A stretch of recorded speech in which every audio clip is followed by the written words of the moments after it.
So we have legacy and we have inclusion, and then you combine the two, right? So when I look at inclusion, right, I think of um, racial background. I think of cultural background. I think of gender background. When we look at society as a whole, if we go back in history, right, most society has always been inclusive, right? And then we come forward, and probably in the last 500, 600 years, things starts to break down, right? Where, it's no longer inclusive. We start to put people in boxes and categories, right?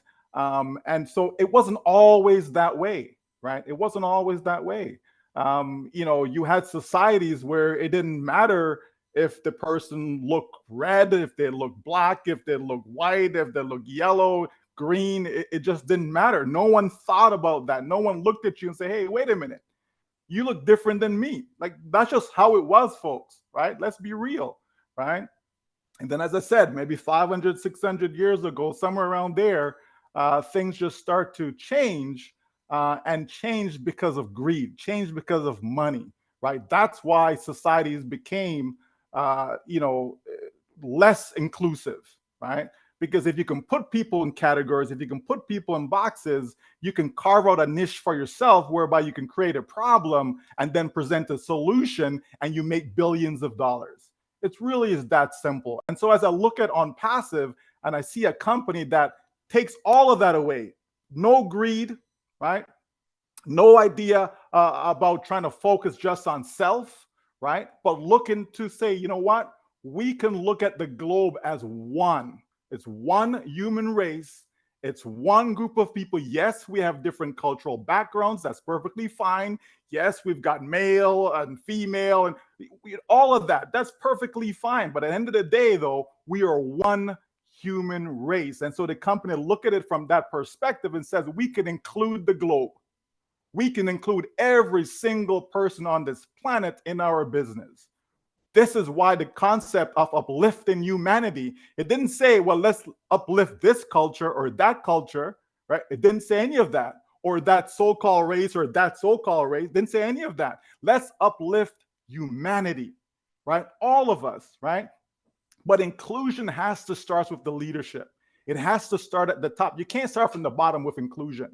It has to come from the top where the vision, the mission, all of that is put out there, right? And then it trickles downward. So as we see our CEO, Mr. Ash Mufareh, comes and he interacts with us, right? And he's always down to earth, and he's your friend. He's coming on as your friend. He's not coming on as your boss. He's not coming on as your CEO. He's not coming on as someone that's higher than you, better than you, none of that stuff. He comes on as your friend, right?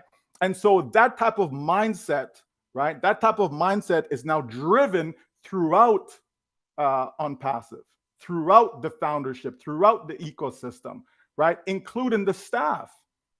By having people from a diverse background, what that does, it brings more ideas to the table than less.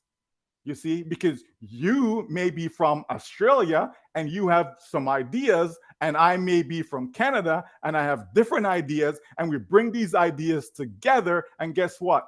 Everyone flourishes. When you give people the tools, give them the resources, people will flourish. A lot of times it's about access. You may have someone that's very talented, but they don't have access. They don't have the resources. They don't have the tools to make it happen.